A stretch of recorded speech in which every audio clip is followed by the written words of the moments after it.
ChatGPT can make mistakes. Make sure to check important info.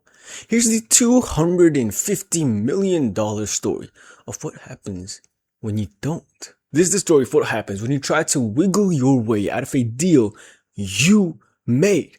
It's the story of how one of the biggest game development centers ever, PUBG's CEO, tried to wiggle his way out of a $250 million deal made with one of the most beloved game development studios ever.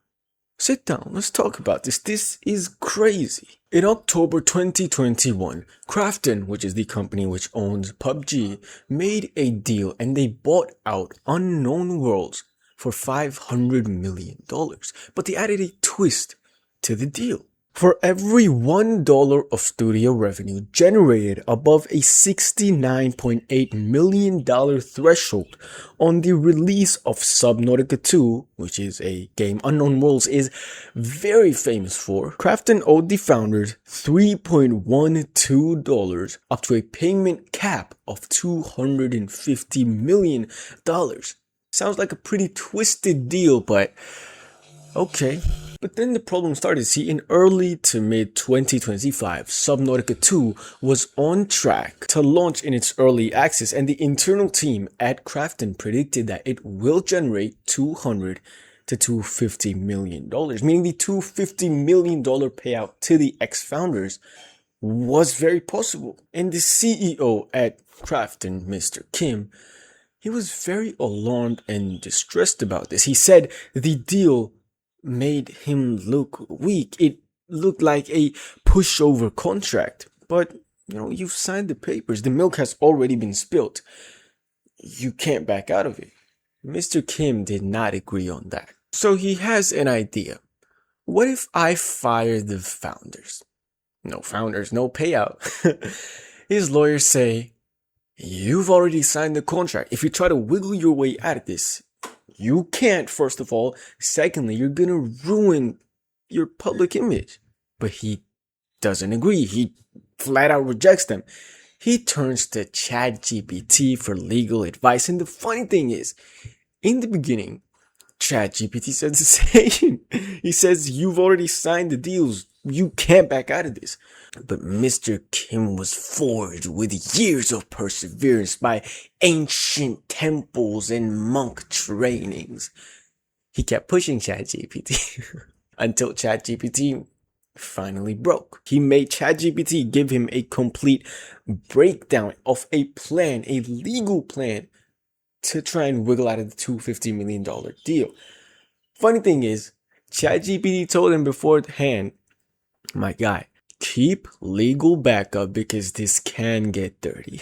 The strategy itself was to either renegotiate the negotiation that had already been signed or try to take over the entire company. Do you think this egotistical freak tried to renegotiate the deals and come to terms with the founders? No, he went the bloody route. Here's the whole approach he used. He actually literally reduced the revenue by locking Steam publishing rights, orchestrating public messages to shape and morph fan perceptions. And on top of that, he actually did fire the founders, claiming that they somehow breached the contract. This delayed the publishing from 2025 to 2026. But here's the very good part though. The ex-heads of Unknown Worlds, they didn't just roll over and die. They fought back, head to head, collision style. They sued for breach of contract, breach of operational control guarantees, and bad faith. The wildest part is the court found Kim's ChatGPT chat logs and they used them as evidence against Kim to prove it was all, an orchestrated plan to flake out of the agreed upon payment. The judge's exact words were, fearing he had agreed to a pushover contract, Krafton CEO consulted an artificial intelligence chatbot to contrive a corporate takeover over strategy. Kim lost in court. One of the former co-founders, Ted Gill, was reinstated as the CEO at Unknown Worlds. He was given complete control of it. And Subnautica 2 finally launches in its early access. It sells 2 million copies in the first 12 hours, 4 million in the first week. It generates $120 million in revenue in the first week.